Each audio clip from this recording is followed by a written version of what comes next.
Light paves the way. The power of light. Apollo's power rises. Major jackpot. Light guides your victory. Grand jackpot. Epic win. Fast Tornado. Play now. To almost anyone else, this thing is electronic waste, something to be tossed into a dumpster without a second thought. But when I look at it, I don't see junk. I see a perfect 250 millimeter disc of crystal clear acrylic that has been hidden from the world for 20 years, just waiting for the moment it gets to spin again. There's something almost sacred, almost meditative about rescuing objects the rest of the world has already written off.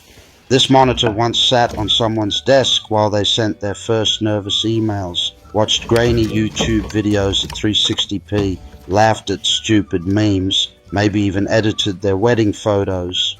It was part of countless small human moments, and now every circuit board, every screw, every tired capacitor inside it is dead, except this one piece of acrylic that is still flawless. Tonight, that forgotten piece becomes the heart of a real workshop machine, a disc sander that will quietly, faithfully smooth wood long after both it and I are gone. We're not building this because I can't afford a factory-made sander.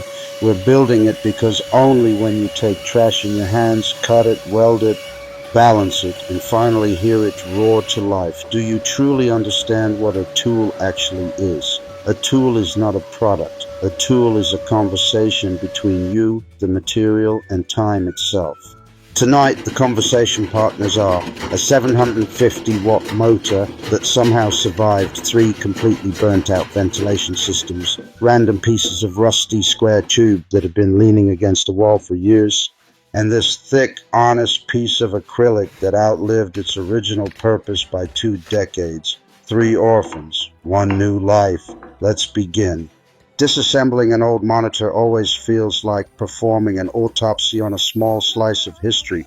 You remove screw after screw, the plastic creaks and sighs like it's reluctant to give up its secrets, and finally you lift away the shroud. And there it is, 8 millimeters of perfectly clear acrylic, untouched by scratches, untouched by sunlight for 20 years. I run my finger across the surface and it's cold, almost icy, but completely, brutally honest. This material never pretended to be anything it wasn't. It just waited.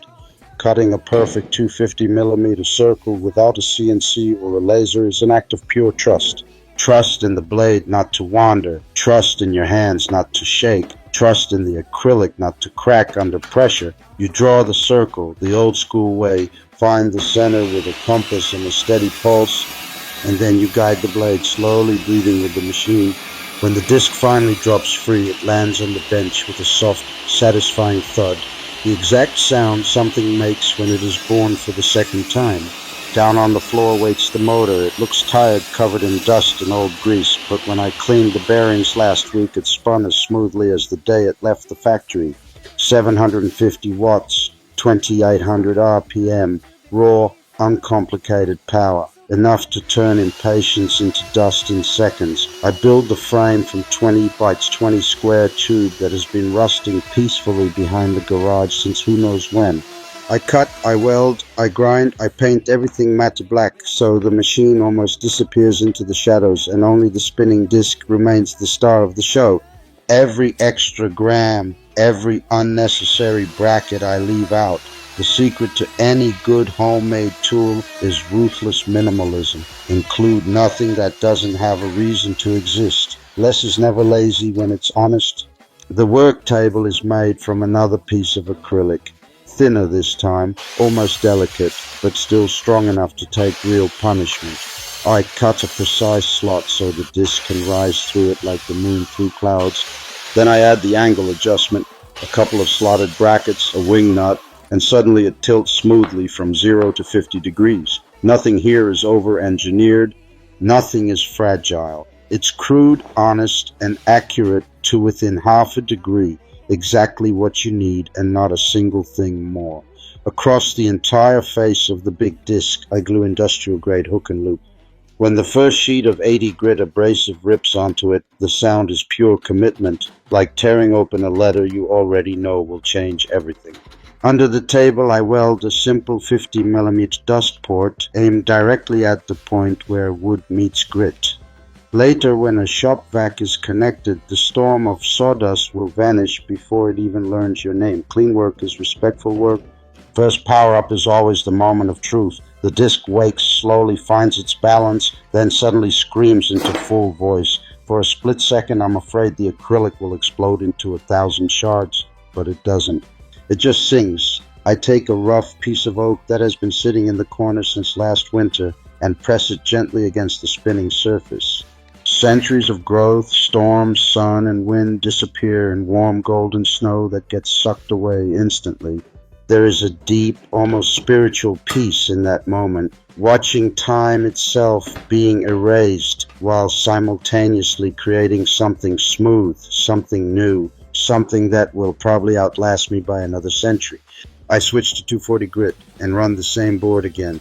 One more pass and the surface feels softer than skin, warmer than skin, alive in a way no piece of fresh lumber ever feels. This machine doesn't simply remove material. It removes noise from life. It removes hurry. It removes every excuse we ever had for doing things halfway. Real smoothness is never an accident. It is thousands and thousands of tiny, deliberate, controlled destructions, all moving in exactly the same direction. Every tool we build with our own hands carries a piece of our soul embedded in the welds, in the slight wobbles we manage to eliminate, in the small asymmetries only we will ever notice. Factory machines are perfect, cold, interchangeable, soulless. This S-turn sander has my fingerprints in every corner, my tired late-night welds, my quiet stubbornness that refused to give up when something didn't fit the first time. That is how you know it is truly alive. Years from now, long after I'm gone, someone else will walk into this shop, flip the green button, and hear the same low growl rise into a scream. They won't know my name.